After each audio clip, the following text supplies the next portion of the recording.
Donc, le deuxième chapitre, c'est Layout. Voilà ce que je fais. Je prends l'outil texte, je change ici Chap 1 en Chap 2 et je vais indiquer Layout. Voilà. Et je fais fichier enregistré sous et je vais indiquer ici Chap 2 Layout. -01. C'est la version 1 du layout, du chapitre 2 Layout. Ensuite, le chapitre suivant, c'est le 3, communication visuelle. Manuellement, je change ici. Et communication visuelle. J'enregistre sous le nom Chap 3, communication visuelle. Je peux raccourcir le nom tant qu'on comprend ce que c'est. C'est la version 1 du chapitre 3, communication visuelle. Le suivant, ça va être le 4, illustration bitmap. Donc, je vais renommer ici.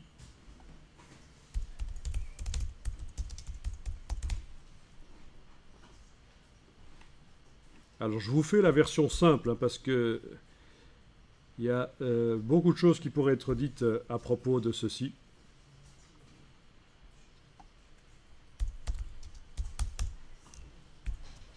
Voilà, etc. Bon, ben allez-y, vous avez compris. Hein, c'est tout bête.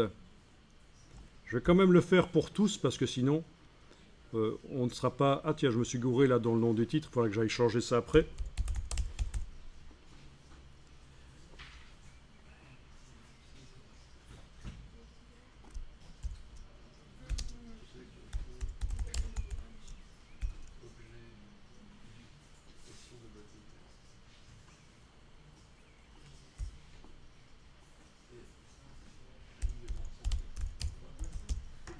Décidément, si je mets mon clavier bien en face de moi, ça ira mieux, je crois.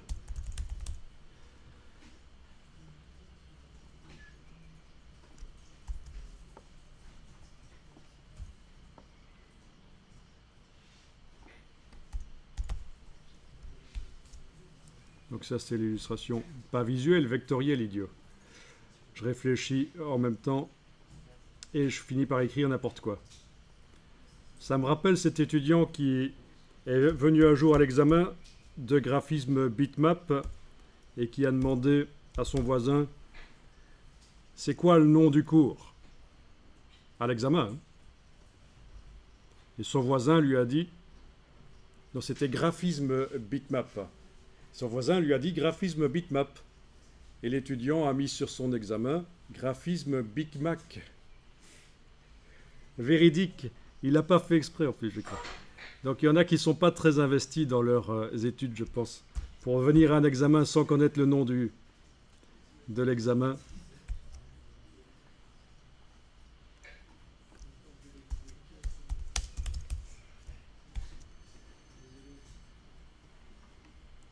Chapitre 7, design d'interface.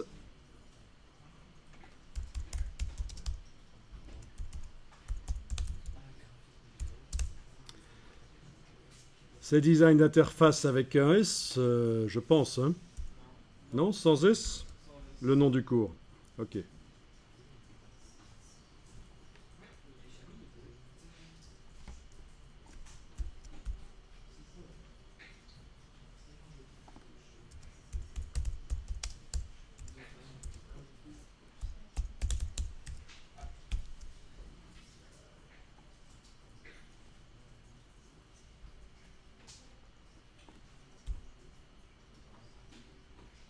Et chapitre 8, mise en page.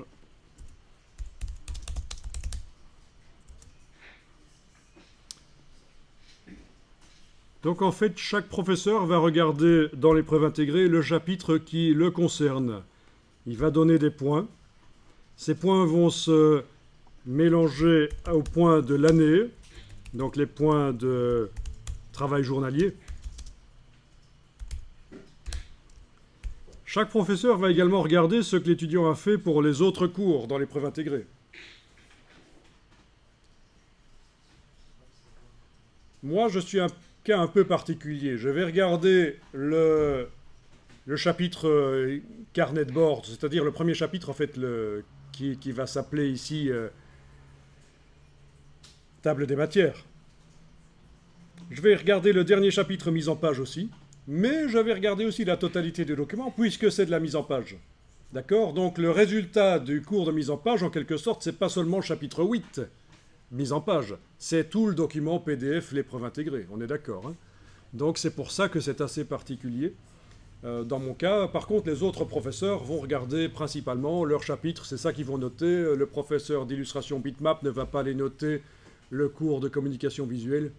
Par contre, voilà ce qui va se passer. Les étudiants qui sont en échec, qui ont des problèmes, là, il y aura une délibération où on va ensemble, les professeurs, analyser tous les travaux pour voir ce qui s'est passé, pour voir si l'étudiant n'aurait pas eu un accident pour un des cours et que pour les autres, ça va. Enfin, vous voyez, c'est une délibération, quoi.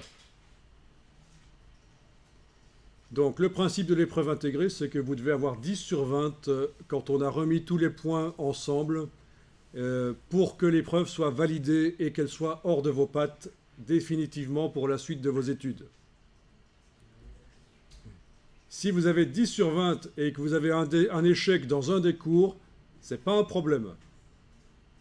C'est-à-dire, comment ça, c'est pas un problème? Mais parce que c'est une épreuve intégrée. Donc, si on en rate un, on ne doit pas le refaire? Ben non, si vous en ratez un, vous ne devez pas le refaire, puisque c'est une épreuve intégrée. C'est l'intérêt de l'épreuve intégrée. Donc, le mauvais côté de l'épreuve intégrée, c'est qu'il faut faire un PDF qui regroupe tous vos travaux, pour montrer tous vos travaux, votre carnet de bord global, en fait, hein, votre épreuve intégrée, c'est pas... C'est-à-dire, en plus des travaux que vous avez dû faire pour les cours, vous devez en plus faire cette mise en page, l'épreuve intégrée. Mais le bon côté, c'est que ça vous permet que tous les points soient réunis en une seule note, et donc, si un des cours n'est pas réussi, mais que vous avez 10 sur 20, ou plus, bien sûr, vous ne serez pas ennuyé, vous ne devrez pas repasser ce cours-là.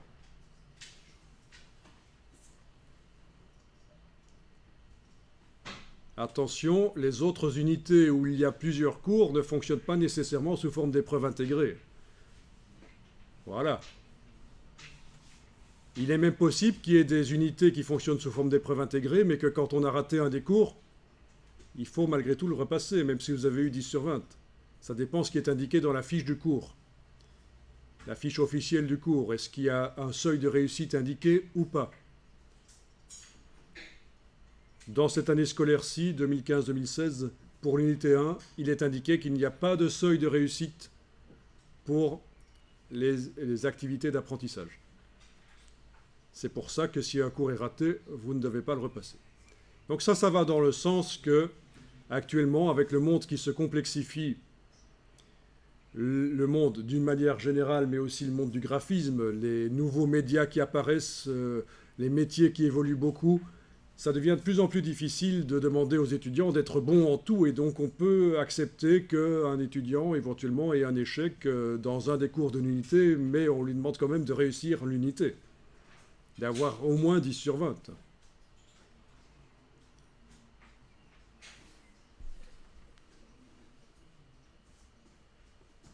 Bon, voilà, j'ai fermé le document.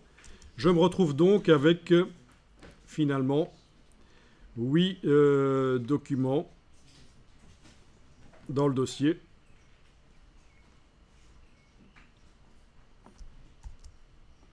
Un, 2, 3, 4, 5, 6, 7 et 8.